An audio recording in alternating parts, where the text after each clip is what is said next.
ಮೇಷರಾಶಿಯವರ ಮೇಲೆ ಮಾರ್ಚ್ 3ನೇ ತಾರೀಕಿನ ಮಹಾಚಂದ್ರಗ್ರಹಣ, ಕೇತುಗ್ರಸ್ತ ಮಹಾಚಂದ್ರಗ್ರಹಣದ ಪ್ರಭಾವವನ್ನು ಈ ಒಂದು ವಿಡಿಯೋದಲ್ಲಿ ನಾನು ಸಂಕ್ಷಿಪ್ತವಾಗಿ ಆದರೂ ಕೂಡ ಒಂದಿಷ್ಟು ಸಾಧ್ಯವಾದಷ್ಟು ವಿವರವಾಗಿ ತಿಳಿಸಲಿಕ್ಕೆ ಪ್ರಯತ್ನ ಮಾಡ್ತೇನೆ. ನಮಸ್ಕಾರ, ನಾನು ವಿಠಲ್ ಭಟ್ ಮಾತಾಡ್ತಾ ಇರ್ತಕ್ಕಂಥದ್ದು. ವಿಡಿಯೋ ಇಷ್ಟ ಆದರೆ ದಯವಿಟ್ಟು ಲೈಕ್ ಮಾಡ್ಲಿಕ್ಕೆ ಮರಿಬೇಡಿ. ಪ್ರತಿಯೊಬ್ಬ ಮೇಷರಾಶಿಯವರಿಗೆ ಈ ವಿಡಿಯೋ ರೀಚ್ ಆಗಲೇಬೇಕು. ದಯವಿಟ್ಟು WhatsApp, Facebook, messenger, Telegram, Instagram ಎಲ್ಲ ಕಡೆ ಸಾಮಾಜಿಕ ಜಾಲತಾಣಗಳಲ್ಲಿ ವಿಡಿಯೋನ ಶೇರ್ ಮಾಡಲಿಕ್ಕೆ ಮರಿಬೇಡಿ. ನೀವಿನ್ನೂ ಸಬ್ಸ್ಕ್ರೈಬ್ ಮಾಡ್ಕೊಳ್ಳಿ ನಮ್ಮ ಚಾನಲ್ ಅಂದ್ರೆ ದಯವಿಟ್ಟು ಸಬ್ಸ್ಕ್ರೈಬ್ ಮಾಡ್ಕೊಳ್ಳಿ. ಫೇಸ್ಬುಕ್ ಅಲ್ಲಿ ನೋಡ್ತಾರೆ ನಮ್ಮ ಪೇಜ್ ಅನ್ನ ಫಾಲೋ ಮಾಡ್ಲಿಕ್ಕೆ ದಯವಿಟ್ಟು ಮರಿಬೇಡಿ. ವಿಶೇಷವಾದ ಪ್ರಶ್ನೆಗಳಿದ್ರೆ ಕಮೆಂಟ್ ಸೆಕ್ಷನ್ ಓಪನ್ ಇದೆ, ಕಮೆಂಟ್ ಮಾಡಿ. ಸಾಧ್ಯವಾದ್ರೆ ನಾನು ಓದಿ ರಿಪ್ಲೈ ಮಾಡುವ ಪ್ರಯತ್ನವನ್ನ ಮಾಡ್ತೇನೆ. ಮೇಷರಾಶಿಯವರಿಗೆ 5ನೇ ರಾಶಿಯಲ್ಲಿ ಗ್ರಹಣ ಆಗುತ್ತೆ. ನಿಮ್ಮ ರಾಶಿಯಿಂದ 5ನೇ ರಾಶಿ ಸಿಂಹ ರಾಶಿಯಲ್ಲಿ ಗ್ರಹಣ ಆಗ್ತಾ ಇದೆ. ಶಾಸ್ತ್ರಕಾರರು ಹೇಳುವ ಪ್ರಕಾರ ನಿಮ್ಮ ರಾಶಿಯಿಂದ 5ನೇ ರಾಶಿಯಲ್ಲಿ ಗ್ರಹಣವಾದಾಗ ನಿಮಗೆ ಅದು ಮಿಶ್ರ ವಿಚಿತ್ರ ಫಲ ಅಂತ ಹೇಳ್ತಾರೆ.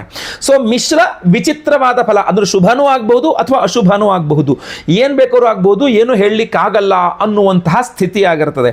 ಹಾಗಾದ್ರೆ ಈ ಗ್ರಹಣ ಯಾವ ನಿಮ್ಮ ಕಾರ್ಯಕ್ಷೇತ್ರ ಅಂದ್ರೆ ನಿಮ್ಮ ಯಾವ ರೀತಿಯಲ್ಲಿ ನಿಮಗೆ ಪ್ರಭಾವ ಬೀರಲಿದೆ ಅನ್ನುವಂಥದ್ದು ತಿಳಿಸ್ತೇನೆ. ಅಂದ್ರೆ ಯಾವ ಅಂಶಗಳ ಮೇಲೆ ಅನ್ನುವಂಥದ್ದು ನಾವು ನೋಡೋಣ. ಅಂತಂದ್ರೆ ನೋಡಿ, ಚತುರ್ಥಾಧಿಪತಿ ಪಂಚಮದಲ್ಲಿ ಗ್ರಸ್ತನಾಗಿ ನಿಮ್ಮ ಲಾಭಸ್ಥಾನವನ್ನ ಪೂರ್ಣ ದೃಷ್ಟಿಯಿಂದ ನೋಡ್ತಾನೆ ಅಂತ ಆಯ್ತಾ. ಒಂದ್ ಸಾಲಲ್ಲಿ ಹೇಳಬೇಕು ಅಂತಂದ್ರೆ ಇನ್ನು ಇದರ ಅರ್ಥ ಏನು? ಚತುರ್ಥಾಧಿಪತಿ. ಸೊ ಮೇಷರಾಶಿಯವರಿಗೆ ಈ ಗ್ರಹಣದ ಫಲ ಯಾವ ರೀತಿಯಲ್ಲಿ ಅಂದರೆ ತಾಯಿಯ ಆರೋಗ್ಯದ ಬಗ್ಗೆ ಎಚ್ಚರಿಕೆಯನ್ನು ವಹಿಸಬೇಕು. ವಿವಾಹಿತ ಸ್ತ್ರೀ, ಮೇಷರಾಶಿಯ ಸ್ತ್ರೀಯರು ತವರು ಮನೆಯ ವಿಚಾರದಲ್ಲಿ ಎಚ್ಚರಿಕೆಯನ್ನು ವಹಿಸಬೇಕು. ವಿದ್ಯಾರ್ಥಿಗಳು ವಿದ್ಯೆಯ ವಿಚಾರದಲ್ಲಿ ಎಚ್ಚರಿಕೆ ವಹಿಸಬೇಕು. ಅದರ ಮೇಲೂ ಕೂಡ ಇದರ ಪ್ರಭಾವ ತುಂಬ ಜಾಸ್ತಿ ಇರ್ತದೆ. ಅಷ್ಟೇ ಅಲ್ಲ, ಬಹಳ ಮುಖ್ಯವಾಗಿ ಯಾವುದೇ ಮೇಷರಾಶಿಯವರು ನಿಮ್ಮ ತಾಯಿಯವರ ಆರೋಗ್ಯ ಅಥವಾ ತಾಯಿಯ ಆರೋಗ್ಯ ಚೆನ್ನಾಗಿದೆ ಚೆನ್ನಾಗಿಲ್ಲ ಏನೇ ಇರಲಿ ಒಂದ್ಸಲ ಅದ್ರ ಬಗ್ಗೆ ಹೆಚ್ಚಿನ ಗಮನ ವಹಿಸೋರ್ಗೆ ಒಂದು ಟ್ರೀಟ್ಮೆಂಟ್ ಕೊಡಿಸೋದು ಈ ಥರ. ಆಮೇಲೆ ತಾಯಿ ಜೊತೆಗೆ ಜಗಳ ಮನಸ್ತಾಪ ಆಗದಿರೋಂಗೆ ನೀವೇ ನೋಡ್ಕೊಳ್ಬೇಕಾಗಿರ್ತದೆ. ಅದೇ ರೀತಿಯಲ್ಲಿ ವಿದ್ಯಾರ್ಥಿಗಳು ಕೂಡ ಬಹಳ ವಿಶೇಷವಾದ ಗಮನವನ್ನು ವಹಿಸಬೇಕು. ಎಕ್ಸಾಮ್ಸ್ ಏನಾದ್ರು ಹತ್ರ ಬಂತು ಅಥವಾ ಇನ್ನೊಂದು ತಿಂಗಳ 2 ತಿಂಗಳಲ್ಲಿ ಎಕ್ಸಾಮ್ಸ್ ಇದೆ, ಇದ್ರ ಬಗ್ಗೆ ಬಹಳ ಕೇರ್ಫುಲ್ ಆಗಿರಬೇಕಾಗುತ್ತೆ. ಓದಿದ ವಿಚಾರದಲ್ಲಿ, ಆಪಾದನೆಗಳ ವಿಚಾರದಲ್ಲಿ ಬಹಳ ಕೇರ್ಫುಲ್ ಆಗಿರಬೇಕಾಗ್ತದೆ. ಬಿಸ್ನೆಸ್ ಮೆನ್, ವ್ಯಾಪಾರಿಗಳು ಬಹಳ ವಿಶೇಷವಾಗಿ ಗಮನವನ್ನು ವಹಿಸಬೇಕು. ಯಾಕಂದ್ರೆ ನಿಮ್ಮ ಲಾಭಸ್ಥಾನದ ಮೇಲೆ ಗ್ರಸ್ತ ಚಂದ್ರನ ಪೂರ್ಣ ದೃಷ್ಟಿ ಇರ್ತದೆ. ಸೊ ಅದರಿಂದ ಬಹಳ ಕಷ್ಟಪಟ್ಟು ನೀವು ಅಂದ್ರೆ ಉಳಿತಾಯ ಮಾಡಿಕೊಂಡಿದ್ದ ಹಣವನ್ನು ತೆಗೆದುಕೊಂಡು ದೊಡ್ಡ ಪ್ರಮಾಣದಲ್ಲಿ ಲಾಭವಾಗ್ತದೆ ಅನ್ನುವ ಆಸೆಯಿಂದ ನೀವೇನಾದರೂ ಇನ್ವೆಸ್ಟ್ ಮಾಡಿಕೊಂಡು ಸಮಸ್ಯೆಗಳನ್ನು ಮಾಡಿಕೊಳ್ಳಬಾರದಾಗಿರ್ತದೆ. ವೈಯಕ್ತಿಕ ಜಾತಕ ಪರಿಶೀಲನೆ ಮಾಡಿಸ್ಕೊಂಡೇ ಇನ್ವೆಸ್ಟ್ಮೆಂಟ್ ಮಾಡಬೇಕು. ವ್ಯಾಪಾರಿಗಳು ಬಹಳ ವಿಶೇಷವಾದ ಗಮನವನ್ನು ಹರಿಸಬೇಕು. ಇನ್ನು ಮೇಷರಾಶಿಯ ಪ್ರತಿಯೊಬ್ಬರೂ ಸಹ ನಿಮ್ಮ ಮಕ್ಕಳ ಬಗ್ಗೆ, ನಿಮ್ಮ ಮಕ್ಕಳ ಏಳಿಗೆಯ ಬಗ್ಗೆ, ನಿಮ್ಮ ಮಕ್ಕಳ ಚಲನವಲನಗಳ ಬಗ್ಗೆ ತುಂಬಾ ಜಾಸ್ತಿ ಗಮನವನ್ನು ವಹಿಸಬೇಕಾಗ್ತದೆ. ಯಾಕೆಂದ್ರೆ ಪಂಚಮದಲ್ಲಿ ಗ್ರಹಣ ಆಗ್ತಾ ಇದೆ. ಆದ್ರಿಂದ ಮಕ್ಕಳು ಸುಖ ಸುಮ್ಮನೆ ಎಲ್ಲೋ ಹೋಗಿ ಬರ್ತೀನಿ, ಅಲ್ಲಿ ಹೋಗ್ತೀನಿ, ಇಲ್ಲಿ ಹೋಗ್ತೀನಿ, ಬೈಕ್ ತಗೊಂಡು ಹೋಗ್ತೀನಿ ಅಂದ್ರೆ ಗ್ರಹಣ ಇದೆ ಬೇಡ ಅಂತ ಹೇಳಿ ಅವ್ರಿಗೆ ರಿಸ್ಟ್ರಿಕ್ಟ್ ಮಾಡಿ. ಏನು ಅವಶ್ಯಕತೆ ಇದೆ ಅದು ನಿಮ್ಮ ಜೊತೆಗೆ ನೀವೇ ಹೋಗಿ ಅವ್ರನ್ನ ಬಿಟ್ಟು ಬರೋದಾಗಿರಲಿ, ಅವ್ರ ಜೊತೆಗೆ ನೀವು ಇರೋತಕ್ಕಂಥದ್ದಾಗಿರಲಿ ಮಾಡಿ. ನಿಮ್ಮ ಮಕ್ಕಳಿಗೆ ನೀವು ವಾಹನ ಚಾಲನೆ ಮಾಡ್ಲಿ, ತಗೋಕಿ ಹೋಗಿ ಓಡಿಸ್ಕೊಂಬ ಅನ್ನೋ ರೀತಿಯಲ್ಲಿ ಸುಮ್ಮನೆ ಚಿಕ್ಕ ಪುಟ್ಟ ವಿಚಾರಕ್ಕೂ ನೀವು ಗಾಡಿ ತಗೊಂಡು ಹೋಗ್ಬಿಟ್ಟು ಅದು ತಗೊಂಬ ಇದು ತಗೊಂಬ ಅಂತ ಸಾಮಾನ್ಯವಾಗಿ ಹೇಳ್ತಾ ಇರ್ತಾರಲ್ಲ ಮನೆಯಲ್ಲಿ. ಸೊ ಅದರಿಂದ ಅವರಿಗೆ ಹೊರಗಡೆ ವಾಹನ ಚಾಲನೆ ಮಾಡೋದನ್ನು ಸ್ವಲ್ಪ ಕಡಿಮೆ ಮಾಡಿ. ಆಮೇಲೆ ಒಂದಿಷ್ಟು ಕೆಲಸಗಳಿಗೆ ನೀವು ಕೈ ಹಾಕಿರ್ತೀರಿ, ಅದೊಂದು ಕೆಲಸ ಮಾಡ್ಬೇಕು, ಇದೊಂದು ಕೆಲಸ ಮಾಡ್ಬೇಕಂತ. ಹೊಸದಾಗಿ ಯಾವುದೇ ಕೆಲಸಕ್ಕೆ ಇನ್ನೊಂದು ತಿಂಗಳು ಮಟ್ಟ ಹೊಸದಾಗಿ ಯಾವುದೋ ಕೆಲಸಕ್ಕೆ ಸ್ಟಾರ್ಟ್ ಮಾಡ್ಲಿಕ್ಕೆ ಹೋಗಬೇಡಿ. ಅಥವಾ ಯಾರಿಗೋ ಒಂದು ನಾನಿದ್ದೀನಿ ನಾನು ಮಾಡ್ಕೊಡ್ತೀನಿ ಈ ಥರ ಎಲ್ಲ ಏನು ಹೇಳಲಿಕ್ಕೆ ಹೋಗಬೇಡಿ. ಯಾಕೆಂದ್ರೆ ಗ್ರಹಣ ಹೆಂಗೆ ಬೇಕಾದರೂ ತಿರುಗಿಬಿಡಬಹುದು. ಸೊ ಇದೆಲ್ಲ ವಿಚಿತ್ರಾತಿ ವಿಚಿತ್ರ ಫಲಗಳನ್ನು ಮೇಷರಾಶಿಯವರು ಕಾಣಬೇಕಾಗ್ತದೆ. ಮಕ್ಕಳು ತುಂಬ ಎದುರುತ್ತರ ಕೊಡ್ತಾರೆ, ಮಕ್ಕಳ ಜೊತೆಗೆ ತುಂಬ ಜಗಳ ಆಗುತ್ತೆ. ಅಥವಾ ಈ ಸಂತಾನ ಇಲ್ಲದವರು ಸಂತಾನಕ್ಕೋಸ್ಕರ ಪ್ರಯತ್ನ ಮಾಡ್ತಾ ಇರ್ತಿರಲ್ಲ, ಅದರಲ್ಲೂ ಸಹ ಹಿನ್ನಡೆ ಆಗ್ತಾ ಇರ್ತದೆ. ಕೈ ಹಾಕಿದ ಕೆಲಸಗಳಲ್ಲೆಲ್ಲ ವಿಘ್ನಗಳು, ಗಲಾಟೆ, ಜಗಳ ಮನಸ್ತಾಪಗಳಾಗುತ್ತೆ. ಮಾಡ್ಕೊಂಡ್ಕೊಂಡಿದ್ದರೆಲ್ಲ ತಾಯಿ ವಿಚಾರದಲ್ಲಿ ಸಮಸ್ಯೆಗಳಾಗ್ತದೆ, ತವರು ಮನೆ ವಿಚಾರದಲ್ಲಿ ಸಮಸ್ಯೆಗಳಾಗ್ತದೆ ವಿವಾಹಿತ ಸ್ತ್ರೀಯರಿಗೆ.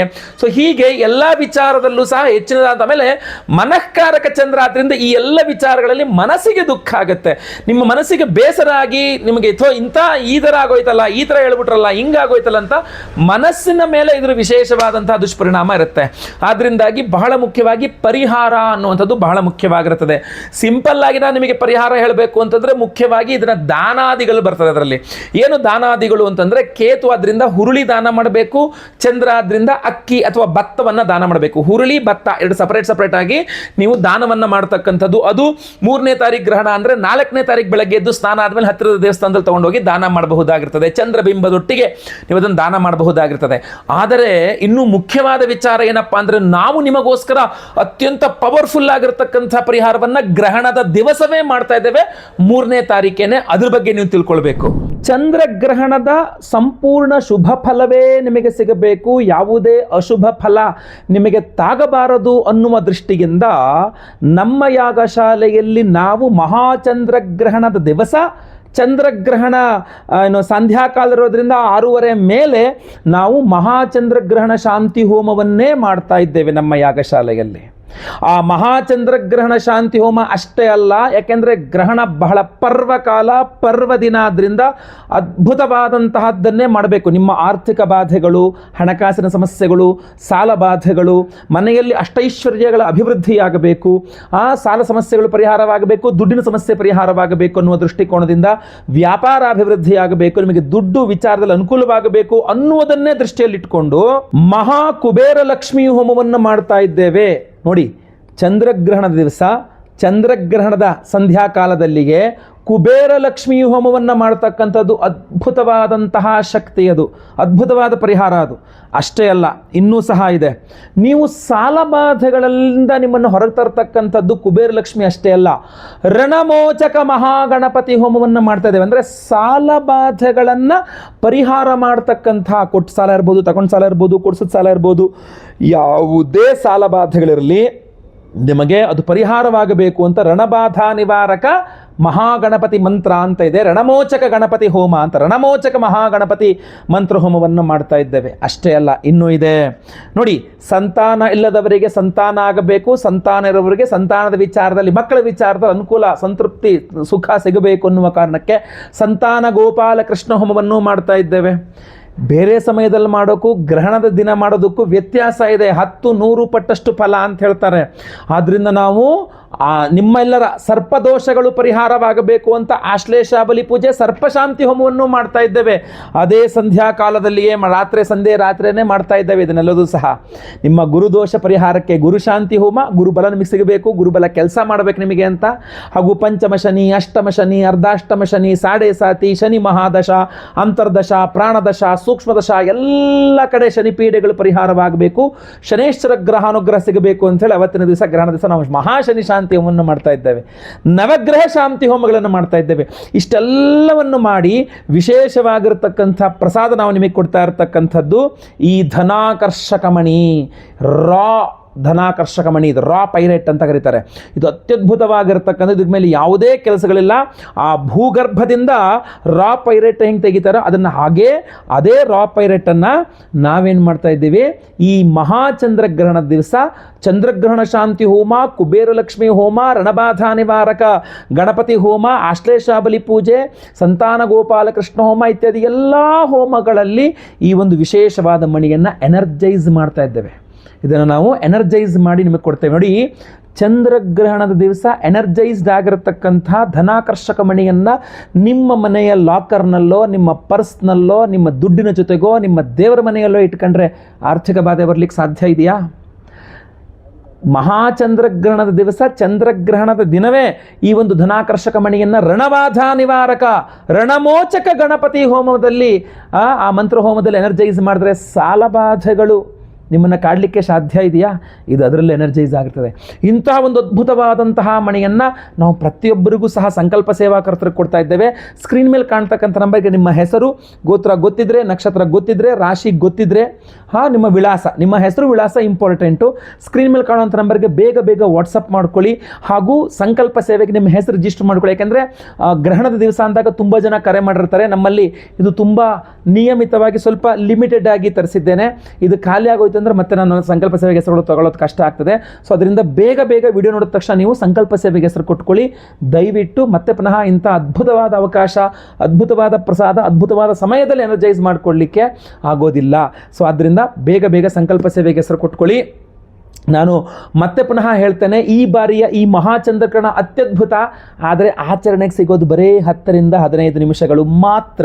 ಆ 10-15 ನಿಮಿಷದಲ್ಲಿ ನಿಮಗೇನೂ ಪರಿಹಾರ ಮಾಡ್ಕೊಳ್ಳೋಕ್ಕಾಗಲ್ಲ, ಏನೂ ಮಾಡೋಕ್ಕಾಗಲ್ಲ. ನಾವಾದರೆ ಸಂಪೂರ್ಣವಾಗಿ ಹೋಮವನ್ನೇ ಮಾಡ್ತೇವೆ. ಗ್ರಹಣದ ನಂತರವೂ ಸಹ ಸಂಪೂರ್ಣ ದೊಡ್ಡ ಹೋಮವನ್ನೇ ಮಾಡ್ತೇವೆ. ಎಲ್ಲ ಲೈವ್ ಇರ್ತದೆ, ಹೋಮ ಲೈವ್ ಇರ್ತದೆ, ಸಂಕಲ್ಪ ಸೇವೆ ಲೈವಲ್ಲಿ ನಿಮ್ಮ ಹೆಸರು ಸಂಕಲ್ಪ ಮಾಡ್ತೇನೆ ನಾನು. ನಿಮ್ಮ ಹೆಸರು ಸಂಕಲ್ಪ ಆಗೋದು ನೀವು ಮೊಬೈಲಲ್ಲಿ ಲೈವಲ್ಲಿ ಕೇಳಿಸ್ಕೊಳ್ಬಹುದು, ಹೋಮಗಳನ್ನು ಲೈವಲ್ಲಿ ನೋಡಬಹುದು. ಹಾಗೂ ನಾವು ಹೋಮ ಮುಗಿದ ನಂತರ ನಂತರ ಮರುದಿನ ಅಥವಾ ಅದರ ಮರುದಿನ, ಯಾಕೆಂದರೆ ಮಂಗಳವಾರ ರಾತ್ರಿ ಸ್ವಲ್ಪ ಲೇಟ್ ಆಗೋಯ್ತು ಅಂದರೆ ಬುಧವಾರ ಬೆಳಗ್ಗೆ ಕಳಿಸ್ಲಿಕ್ಕೆ ಆಗಲ್ಲ ಪ್ರಸಾದ. ಸೊ ಅದರಿಂದಾಗಿ ಗುರುವಾರದ ದಿವಸ ನಾವು ಎಲ್ಲ ಹೋಮಗಳ ಭಸ್ಮ, ನಾಗಾರಾಧನೆ, ಅರಿಶಿನ ಪ್ರಸಾದ ಸಹಿತ ಈ ವಿಶೇಷವಾಗಿರತಕ್ಕಂತಹ ಈ ಒಂದು ಧನಾಕರ್ಷಕ ಮಣಿಯನ್ನು ಪ್ರತಿಯೊಬ್ಬರಿಗೂ ಸ್ಪೀಡ್ ಪೋಸ್ಟಲ್ಲಿ ನಾವು ಕಳಿಸಿಕೊಟ್ಟು ಬಿಡ್ತೇವೆ.